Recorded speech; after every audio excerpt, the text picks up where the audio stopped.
Hi friends, welcome to క్రిటీస్ gallery. Today recipe paneer roll. ఇది kids lunch బాక్సెస్కైనా స్నాక్స్కైనా ఈవినింగ్ వచ్చాక స్నాక్స్కి ఇంకా మనకి వెయిట్ లాస్లో ఉంటే ఈవినింగ్ డిన్నర్ రెసిపీ అయినా బ్రేక్ఫాస్ట్ లంచ్ ఎప్పుడైనా తీసుకోవచ్చు అన్నమాట.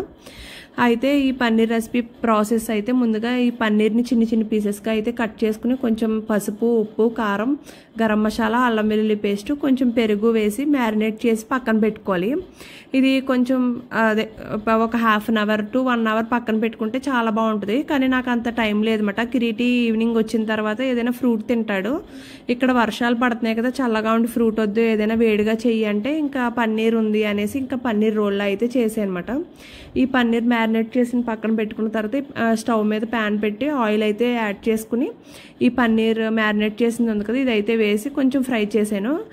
పన్నీర్ అయితే సాఫ్ట్గా ఉంటుంది కాబట్టి త్వరగానే కుక్ అయిపోద్ది. కాకపోతే మసాలా యాడ్ చేసాం కదా, అది కొంచెం పచ్చివాసన పోయేంత వరకు అయితే కుక్ చేసుకోవాలి. ఇది కుక్ అయ్యాలి, ఇది ఫ్రై అయ్యే లోపు అయితే మనం వెజిటేబుల్స్, ఇది స్టఫింగ్ వెజిటేబుల్స్ కూడా చాలా బాగుంటాయి అన్నమాట వేసుకుంటే. అందుకు నేను ఒక ఆనియన్, హాఫ్ క్యారెట్, ఇంకా క్యాప్సికమ్, ఈ 3 వెజిటేబుల్స్ అవైలబుల్గా ఉన్నాయి. ఇంకా బీన్స్, క్యాబేజ్, టమాటో వేసుకున్న వాళ్ళు టమాటో, ఆలు బాయిల్ చేసింది ఇవి కూడా వేసుకోవచ్చు అన్నమాట. నేను ఇది పన్నీర్ రోల్ అయితే ఇదే ఫస్ట్ టైము. చికెన్ రోల్ అలా చేస్తాను కానీ పన్నీర్ రోల్ ఈరోజే చేయడం అన్నమాట. అంతే, ఇది కొంచెం ఫ్రై అయింది ఒక 2 to 3 మినిట్స్లో అయిపోద్ది. ఇంకంతే, మనం కట్ చేసి పెట్టుకున్న వెజిటేబుల్స్ అయితే యాడ్ చేసుకోవాలి. ఇందులో సాల్ట్ వేసాం కాబట్టి వెజిటేబుల్స్లో కూడా తక్కువ వేసుకోవాలి, ఎందుకంటే ఆల్రెడీ చపాతీ పిండిలో కూడా కొంచెం సాల్ట్ ఉంటుంది కదా, సాల్ట్ ఎక్కువైపోయే ఛాన్స్ ఉంది. అది ఒకటి గుర్తుపెట్టుకోండి. ఇంకో పైకి ఆయిల్ అయితే వచ్చింది కదా, ఇప్పుడైతే ఈ వెజిటేబుల్స్ అయితే యాడ్ చేస్తున్నాను. వెజిటేబుల్స్ మరీ మెత్తగా అయితే కుక్ అయిపోక్కర్లేదు, ఎందుకంటే మనకి క్రిస్పీగా అక్కడక్కడ తగులుతూ ఉంటే చాలా బాగుంటుంది అన్నమాట.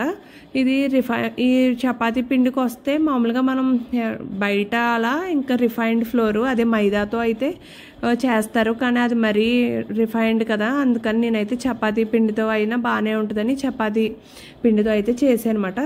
ఇంకా ఇవి ఒక పక్కన ఇవి ఇలా కుక్ అవుతూ ఉన్నాయి కదా వెజిటేబుల్స్ అన్నీ, ఇంకొక పక్కన అయితే నేను చపాతీలు చేసుకున్నాను. ఇప్పుడు వర్షాలు కదా, చాలా 2 రోజుల నుంచి అయితే ఇక్కడ వర్షాలు పడుతూనే ఉన్నాయి ఆగకుండా. ఇంకా సరే వేడివేడిగా బాగుంటుంది అని అయితే ఇలా చేశాను. ఇంకా అవి కుక్ అయిపోయినాయి, పక్కన పెట్టాక ఇప్పుడు పెనం పెట్టి పెనం మీద ఈ చపాతీలు ఒక్కొక్కటిగా చేసుకున్నవి వేసుకుని మనం ఫ్రై చేయాలి. మరి ఆయిల్ అంత ఎక్కువ అక్కర్లేదు, కొంచెం లైట్గా అప్లై చేసుకుంటే మనకి బాగానే ఉంటుంది అన్నమాట.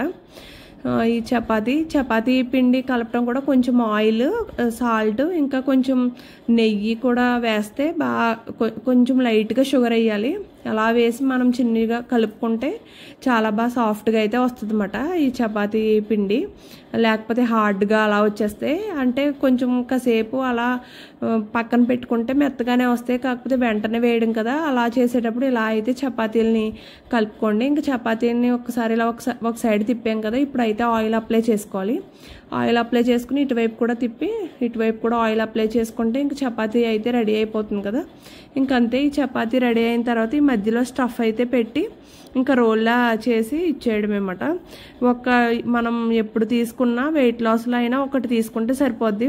మధ్యాహ్నం లంచ్లో అయినా ఈవినింగ్ డిన్నర్లో అయినా చాలా స్టమక్ అయితే ఫిల్లింగ్గా ఉంటుంది, ఎందుకంటే ఇది ప్రోటీన్ ఇంకా ఫైబర్ వెజిటేబుల్స్ ఉంటాయి కాబట్టి మనకి మీల్ అయితే చాలా బాగుంటుంది అన్నమాట. మీరు కూడా అంటే రోజు ఇలా వేరేగా తినకుండా ఇలా డిఫరెంట్గా తింటే బాగుంటుంది కదా, అందుకని చూడండి. ఫైనల్గా ఇది మీకు నచ్చితే లైక్ చేయండి.